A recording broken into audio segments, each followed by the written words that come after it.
తెలంగాణలో వర్షం danger bells మోగిస్తోంది. ఉత్తర తెలంగాణ వ్యాప్తంగా వర్ష బీభత్సంతో పలు కాలనీలు నీట మునిగిపోయాయి. రాకపోకలకి తీవ్రమైన అంతరాయం కలుగుతోంది. ప్రాజెక్టులను నిండుకుండలా మారిపోయి ప్రాజెక్ట్ గేట్ బయట నుంచి నీళ్లు దూకుతున్నారు. దానికి సంబంధించిన బిగ్గెస్ట్ బ్రేకింగ్ న్యూస్ మన ఆర్టీవీ స్క్రీన్ పై చూస్తున్నాం. సో తెలంగాణలో వర్షం డేంజర్ బెల్స్ మోగిస్తోంది. కామారెడ్డి, నిర్మల్, మెదక్ జిల్లాలో అతి నుంచి అతి భారీ వర్షాలు కురుస్తున్నాయి. అతి నుంచి అత్యంత భారీ వర్షాలు కురుస్తూ ఉన్నాయి. సో కామారెడ్డి, మెదక్ జిల్లాలో రెడ్ అలర్ట్ జారీ చేశారు. కామారెడ్డి జిల్లా వ్యాప్తంగా ఈరోజు స్కూళ్ళకి సెలవును ప్రకటించారు. ఇటు మెదక్ వ్యాప్తంగా కూడా అదే స్థాయిలో వర్షాలు నమోదవడంతో ఇక్కడ కూడా స్కూళ్ళకి సెలవులు ప్రకటించారు. కామారెడ్డి జిల్లా రాజంపేటలో అత్యధికంగా 43.1 సెంటీమీటర్ల వర్షపాతం నమోదైంది. నిర్మల్ జిల్లా అక్కాపూర్లో 32.3 సెంటీమీటర్ల వర్షపాతం నమోదైంది. మెదక్ జిల్లా సర్దానలో 30.2 సెంటీమీటర్ల వర్షపాతం. కామారెడ్డిలో ఇప్పటికే 1200 మందిని రెస్క్యూ చేశారు సహాయక సిబ్బంది. హైదరాబాద్లో కూడా గ్యాప్ ఇవ్వకుండా వర్షం కురుస్తోంది. మీరు చూస్తున్న విజువల్స్లో ఆదిలాబాద్ విజువల్స్ అవన్నీ. ఆదిలాబాద్లో ఎడతెరపు లేకుండా కురుస్తున్న వర్షాల నేపథ్యంలో భారీగా అక్కడ కాలువలన్నీ కూడా జలమయం అయిపోయాయి. కడెం ప్రాజెక్ట్ అండ్ స్వర్ణ ఈ ప్రాజెక్టులన్నీ కూడా పెద్ద ఎత్తున నీట మునిగిపోయాయి. సో నిండు కుండల్లా మారిపోయాయి. గేట్లపై నుంచి వరద ప్రవాహం ఉధృతంగా వస్తోంది. కామారెడ్డి దగ్గర పోచార్ రిజర్వాయర్ సంగతి మనం చూస్తున్నాం. గేట్ పై నుంచి నిండు కుండలా మారిపోయి గేటు పైనుంచి ఆ వరద నీళ్లు రావడమే కాకుండా అటు మరోవైపు నుంచి గండి కూడా పడినట్టు కనబడుతోంది. అక్కడ మనం విజువల్లో చూస్తున్నాం, గండి పడినట్టుగా కనబడుతోంది.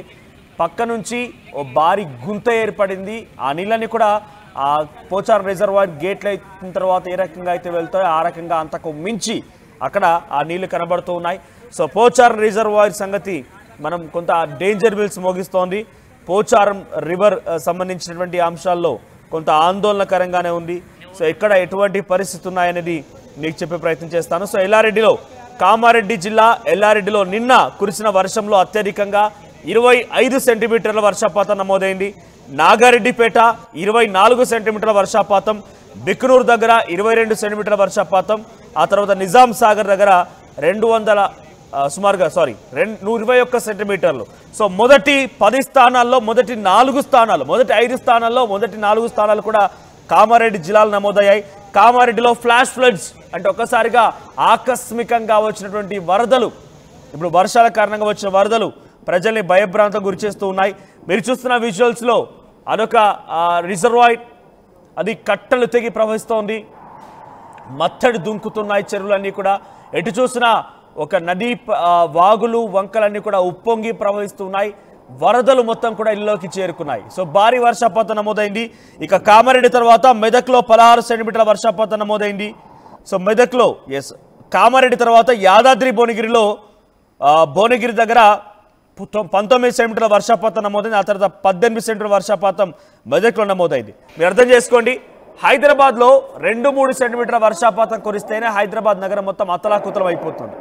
గంటల తరబడి ట్రాఫిక్లో వెయిట్ చేయాల్సిందే. ఇంటి నుంచి అడుగు కనీసం బయట పెట్టలేం. మోకాల్లోతు నీరు చేరుకుంటాయి. అమీర్పేట్ లాంటి ప్రధాన కూడల్లో కూడా భారీగా వరద నీరు చేరుకొని ప్రజల వరకు కూడా బయటికి రాకుండా, అడుగు పెట్టకుండా ఇబ్బందులు కలుగజేస్తూ ఉంటాయి. అటువంటిది 25 సెంటీమీటర్ల వర్షపాతం. మొన్న కామారెడ్డిలో ఏకంగా 42 సెంటీమీటర్ల వర్షపాతం. ఈ రోజు నేను చెప్పేది ఇప్పుడు లేటెస్ట్ అప్డేట్. సో 27వ తేదీన జరిగినటువంటి ఈ వర్షానికి సంబంధించి వాతావరణ శాఖ ఇచ్చినటువంటి ఆ నివేదికల మేరకి 25 సెంటీమీటర్ల వర్షపాతం కామారెడ్డి దగ్గర, ఎల్లారెడ్డి దగ్గర ఈ వర్షపాతం నమోదైన కామారెడ్డి జిల్లాలో. తర్వాత నాగారెడ్డిపేట దగ్గర 24 సెంటీమీటర్లు, బిక్నూరు దగ్గర 22 సెంటీమీటర్లు, నిజాం సాగర్ దగ్గర 22 సెంటీమీటర్లు. సో మొత్తంగా మొదటి 5 స్థానాల్లో 4 స్థానాలు కూడా కామారెడ్డిలో నమోదయ్యాయి. ఆ తర్వాత యాదాద్రి భువనగిరి, ఆ తర్వాత మెదక్లో కూడా 20 సెంటీమీటర్ల వర్షపాతం నమోదైంది. సో కామారెడ్డి, మెదక్ ఈ 2 ప్రాంతాలు మాత్రం అత్యధికంగా ఈ భారీ వర్షాల నేపథ్యంలో ఎఫెక్ట్ అయిన ప్రాంతాలుగా తెలుస్తూ ఉన్నాయి. మనం విజువల్లో చూస్తూ ఉన్నాం ఇళ్ళలోకి నీరు ఎలా చేరుతుంది అనేది. ఒక డ్యామ్ గేట్లు ఎత్తిన తర్వాత ఏ రకంగా అయితే నదీ ప్రవాహం కిందికి వెళ్తూ ఉంటుందో, కట్టలు తెంచుకొని ఏ రకంగా అయితే ముందుకు వెళ్తుందో అటువంటి సిచ్యువేషన్ కనబడుతోంది. సో మరోవైపుగా కామారెడ్డి దగ్గర ఒక ఆలయాన్ని పూర్తిగా ముంచెత్తి ఆలయం మొత్తం పైనుంచి కూడా నీళ్లు ప్రవహిస్తున్నటువంటి ఆ విజువల్స్ మనం చూస్తున్నాం. అక్కడ చూడండి, ఒక ఆలయం కనబడుతోంది. ఆలయం పైనుంచి నీళ్లు వస్తూ ఉన్నాయి. ఇదంతా ఏదో డ్యామ్ అనుకుంటే పొరపాటే. అదంతా ఒక ప్రధానమైనటువంటి రోడ్. అది ఆ రోడ్డు మార్గం పై నుండి పక్కనటువంటి ఆలయం పూర్తిగా మునిగిపోయింది. ఆ తర్వాత పక్కన రోడ్డుపై నుంచి ఏ స్థాయిలో నీళ్లు వెళ్తున్నాయి చూడండి. సో ఇది కామారెడ్డిలో సిచ్యువేషన్. సో కామారెడ్డి, మెదక్ రెండు ప్రాంతాలు కూడా అత్యధికంగా భారీ వర్షాలు నమోదు చేసుకున్నాయి. ఇక సంగారెడ్డిలో సుమారుగా 9 సెంటీమీటర్ల వర్షపాతం నమోదైంది. సంగారెడ్డిలో నారాయణ్ ఖేడ్ దగ్గర, ఆ తర్వాత సిద్దిపేట దగ్గర, జగదేవ్పూర్లో కూడా 9 సెంటీమీటర్ల వర్షపాతం నమోదైంది. సో ఇటు కామారెడ్డి, మెదక్ ఈ రెండు ప్రాంతాల్లో భారీ వర్షాలు నమోదయ్యాయి. సో యాదాద్రిలో కూడా ఇదే స్థాయిలో నమోదయ్యాయి. కానీ యాదాద్రిలో కొంత ఈ స్థాయిలో వరదలు మాత్రం కనిపించడం లేదు. సో అటు లింగంపేట్, యాదాద్రి దగ్గర, మెదక్ దగ్గర రేగొడే, కామారెడ్డిలోని లింగంపేట్ ఈ అన్ని ప్రాంతాల్లో కూడా భారీగా వర్షపాతం నమోదైంది. సో లీస్ట్ వర్షపాతం నమోదైన దాంట్లో ద వెరీ మోస్ట్ లీస్ట్ వర్షపాతం వచ్చేసి జహీరాబాద్లో, సంగారెడ్డి జహీరాబాద్లో లీస్ట్ వర్షపాతం నమోదైంది. సో అటు నిజామాబాద్లో కూడా లీస్ట్ వర్షపాతం నమోదైంది. మిగిలిన ప్రాంతాల్లో అతి నుంచి అత్యంత భారీ వర్షాలు కురిశాయి. మీరు చూస్తున్న విజువల్లో గమనించండి. కామారెడ్డి దగ్గర ఒక కల్వర్ట్, ఒక కారు అక్కడ రోడ్డుపై ఆగి ఉంది. ఆ కారుని తీసుకోవడం కోసం జేసీబీ వెళ్ళింది. సో జేసీబీ వెళ్ళే లోపే ఆ కారు పూర్తిగా అక్కడ కొట్టుకుపోయింది. సో అక్కడ ఆ విజువల్ మనం చూస్తూ ఉన్నాం. రోడ్డు పైనుంచి, అదంతా రోడ్డు, అది ఆ రోడ్డు పై నుంచి అటువైపు నుంచి నీళ్లు ఒక డ్యామ్ని గేట్లు ఎత్తేస్తే ఏ రకమైనటువంటి నీటి ప్రవాహం వస్తుందో ఆ రకంగా ఆ రోడ్లపై నుంచి కూడా భారీ నీటి ప్రవాహం ఇటువైపుగా వస్తుంది. జేసీబీ చిక్కుకుంది. సో రెస్క్యూ సిబ్బంది ఆ కారులో కొట్టుకుపోయిన వారందరినీ కూడా కాపాడేందుకు ఎయిర్ బోట్ సహాయంతో అక్కడికి చేరుకున్నారు. సో ఒకవైపు ఇంకో విజువల్ ఇక్కడ చూడండి. ఇటువంటి ప్రమాదకర సిచ్యువేషన్లో మీరు దయచేసి మీరు ప్రయాణాలు నిలిపివేసుకోండి. వర్షాలు భారీగా కురుస్తూ ఉన్నాయి, అత్యంత భారీ వర్షాలు కురుస్తున్నాయి కాబట్టి మీ ప్రయాణాలు నిలిపివేసుకోండి. ఒకసారి ఆ లైవ్ విజువల్స్ చూద్దాం.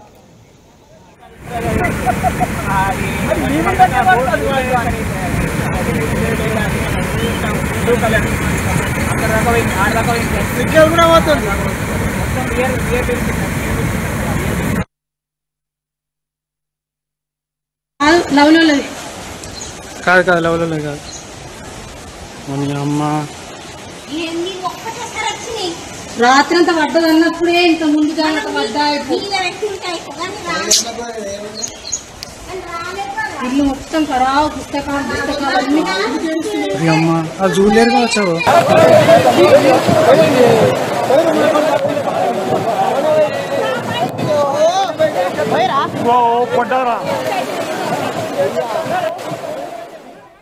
రైట్, ఉత్తర తెలంగాణ అటు ఉమ్మడి ఆదిలాబాద్, ఉమ్మడి కరీంనగర్, ఉమ్మడి మెదక్ జిల్లా ఈ ప్రాంతాలు మొత్తం కూడా ఒక్కసారిగా భారీ వర్షాలు కురిశాయి. ఇక కామారెడ్డిలో అయితే అత్యంత భారీ వర్షం కురిసింది.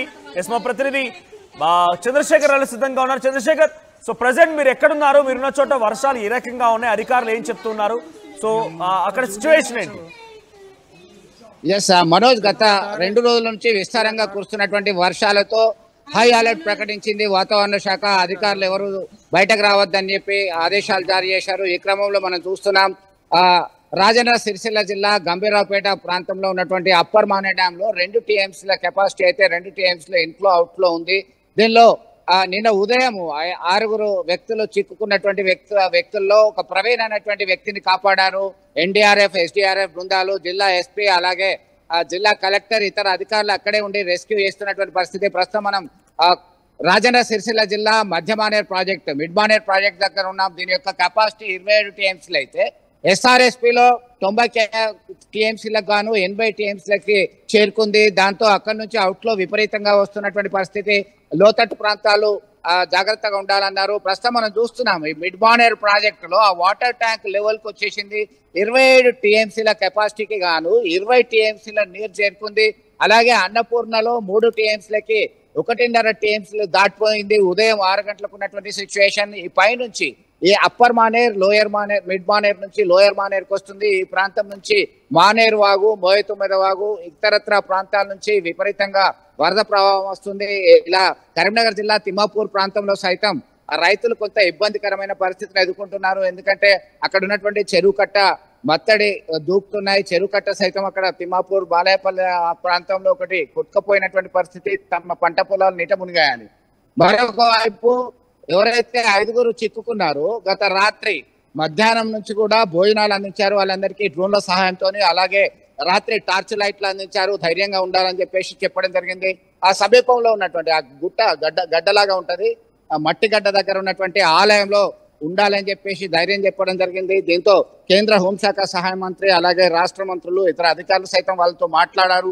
ఫోన్ కనెక్టివిటీ ఉంది. అయితే హెలికాప్టర్ ద్వారా రక్షించడానికి చేసినటువంటి ప్రయత్నాలు సైతం విఫలమయ్యాయి. వాతావరణం అనుకూలంగా లేదు కాబట్టి ఏమాత్రం అనుకూలంగా ఉన్నా పంపుతామని చెప్పి వారు భరోసా ఇవ్వడం జరిగింది. దీంతో ఇప్పటికే ప్రవీణ్ అనేటువంటి వ్యక్తిని బలగాలు ఎన్డీఆర్ఎఫ్ బలగాలు రోప్ సహాయంతో కాపాడడం జరిగింది. ప్రవీణ్ కుటుంబ సభ్యులంతా ఊపిరి పీల్చుకుంటున్నారు.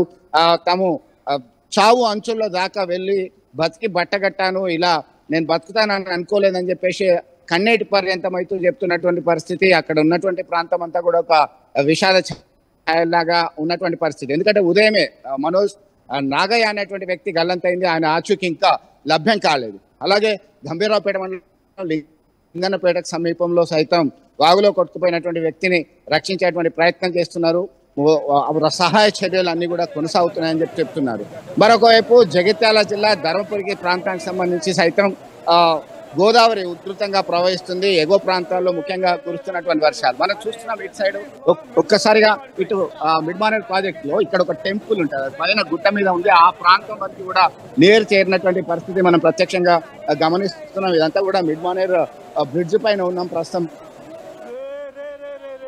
సంబంధించి వాటర్ లెవెల్ అయితే మనం చూపించే ప్రయత్నం చేసినాం. 27 టీఎంసీ గాను ఒక్కసారిగా 20 టీఎంసీలు. ఎందుకంటే ఒకవైపు ఎస్ఆర్ఎస్పి కాల్వ, మరొక వైపు ఫ్లడ్ ఫ్లో కెనాల్ ద్వారా నీటిని దిగువ ప్రాంతానికి విడుదల చేస్తున్నటువంటి నేపథ్యంలో ఇదంతా సాధ్యమైంది. దీంతో ఒక్కసారిగా హై అలర్ట్ అయితే ప్రకటించారు. మీరు అవసరం అయితే తప్ప బయటకు రావద్దు అని హెచ్చరికలు జారీ చేశారు. ప్రభుత్వ ఉద్యోగులందరికీ సెలవులని క్యాన్సిల్ చేయడం జరిగింది. అందరూ అందుబాటులో ఉండాలి. పోలీస్, ఫైర్, మెడికల్ సిబ్బంది, రెవెన్యూ యంత్రాంగం అంతా కూడా అందుబాటులో ఉండాలని సూచనలు జారీ చేసినటువంటి పరిస్థితి గమనించవచ్చు. మనోజ్, చంద్రశేఖర్, సో ప్రజెంట్ ప్రాజెక్టులన్నీ నిండుకుండలా మారిపోయాయి. ఉమ్మడి కరీంనగర్ జిల్లా వ్యాప్తంగా ప్రాజెక్టుల పరిస్థితి ఏంటి, ఎలా ఉంది సిచ్యువేషన్ అక్కడ? ఎస్ మనోజ్, అక్కడ గత 10-15 రోజుల నుంచి ఒక్కసారిగా వాతావరణంలో మార్పులు వచ్చాయి. డ్రాట్ సిచ్యువేషన్ ఉంది అనుకున్నటువంటి సమయంలోనే ప్రాజెక్టులన్నీ కూడా మీరు అన్నట్టుగా జల కళను సంతరించుకున్నాయి, నిండు కుండలను కల్పిస్తున్నాయి. ముఖ్యంగా కడెం ప్రాజెక్ట్ నుంచి దిగువ ప్రాంతానికి వచ్చినటువంటి వాటర్ తో 20 టీఎంసీల కెపాసిటీ ఉన్నటువంటి శ్రీపాద ఎల్లంపల్లి ప్రాజెక్టు దాదాపు 16-17 టీఎంసీలకి చేరుకున్నటువంటి పరిస్థితి గమనించవచ్చు. అక్కడ నుంచి దిగువ ప్రాంతానికి గాయత్రి పంప్ హౌస్ కు విడుదల చేయడం జరిగింది.